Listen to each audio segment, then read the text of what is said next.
मराठा समाजाला ओबीसी मधून आरक्षण मिळावं या मागणीकरिता आता आरपारशी लढाई सुरू असून मुंबईमधील आझाद मैदानावर मनोज जरांगे हे आमरण उपोषणाला बसणार आहे। 20 जानेवारी रोजी मनोज जरांगे पाटील हे अंतरवली सराटी येथून पायी मुंबईकडे जाण्यास निघणार आहे। 21 जानेवारी रोजी मनोज जरांगे पाटील यांचा अहमदनगर जिल्ह्यात प्रवेश होणार असून पाथर्डी तालुक्यातील तनपूरवाडी येथे दुपारचं भोजन होणार आहे, तर रात्रीचा मुक्काम नगर पाथर्डी रोडवरील बाराबाबडी येथे होणार आहे। 22 जानेवारी रोजी सुपा मार्गे पुढे रांजणगाव येथे मुक्कामाला जाणार आहे। अहमदनगर जिल्ह्यात प्रवेश केल्यानंतर अहमदनगर जिल्ह्यातील सर्व बांधव पायी जाणाऱ्या दिंडीतील मराठा बांधवांची सेवा करणार आहे। जेवण, पाणी आणि लाईटची सोय करण्याकरिता विविध कमिट्या स्थापन करण्यात आल्या, तर जिल्ह्यातील सर्वच मराठा बांधव बाहेर जिल्ह्यातून आलेल्या बांधवांची सेवा करण्यासाठी अहमदनगरमध्ये दाखल होणार आहे। जवळपास 5 ते 6 लाख पाण्याच्या बॉटल तसेच 25 लाखाच्या आसपास लोकांच्या जेवणाची सोय अहमदनगर जिल्ह्यातील मराठा बांधव करणार असून मराठा बांधवांसह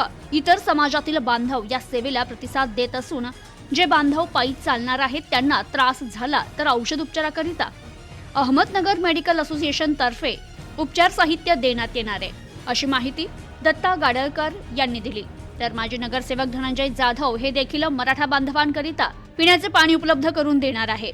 भुजबळ नावाच्या शेतकऱ्याने आपली जमीन पार्किंगसाठी उपलब्ध करून दिली आहे, तर मुस्लिम बांधवांतर्फे बाराबाबडी येथे पाण्याची आणि राहण्याची सोय करण्यात येणार आहे। अहमदनगर जिल्ह्यातील दानशूर व्यक्तींनी आपापल्या परीने आरक्षणासाठी निघालेल्या पायी दिंडीतील लोकांना मदत करावी असं आवाहन गोरख दळवी यांनी पत्रकार परिषदेत केलंय।